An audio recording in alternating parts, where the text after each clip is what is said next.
All right. Happy Thursday or whatever day you're watching this on.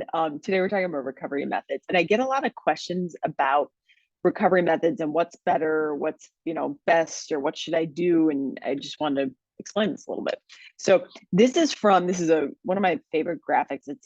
This was adapted from one of my favorite graphics from the NSCA, the National Strength Conditioning Association.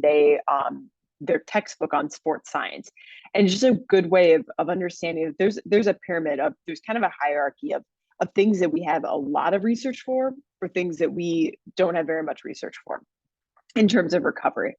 So there is a lot of research on high quality sleep. So sleep is the most effective form of recovery that our bodies have. It's the cheapest.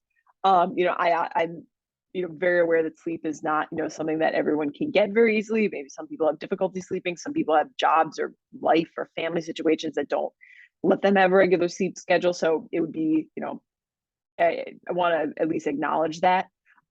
But there are ways to kind of mitigate the effects of having a very regular schedule. There's things that you could do or things that you can work on to help you get better sleep. I'm not going to say that we're going to 100% improve everybody, but at least there's ways to improve it to let your body get the recovery it needs.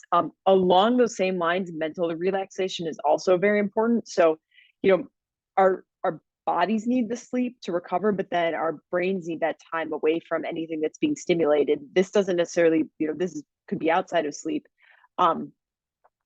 Maybe stepping away from our phones for a little bit, or not watching a very intense TV show, or whatever it is that is going to let you get the mental relaxation and recovery that you need as well. A lot of sports include a lot of decision making and things in it, like for example, basketball or soccer or football. Your brain is working as well as your body, and so recovery needs to encompass both of those. There's also great evidence for hydration and nutrition in terms of recovery. There's say that for another podcast another time, just understanding that quality nutrition is essential to recovery, and hydration, making sure that you're putting in the fluids that you're taking out or pre-hydrating for the next event. There's some research, not a ton, and some conflicting research on active recovery, of stretching, of like ice baths, of heat at the same time.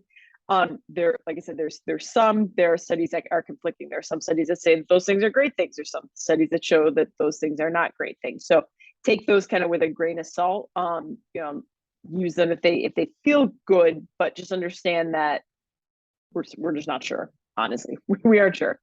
And then is not a whole lot of research on things like muscle stim, whole body vibration, whatever the new fad is that somebody's hawking over social media.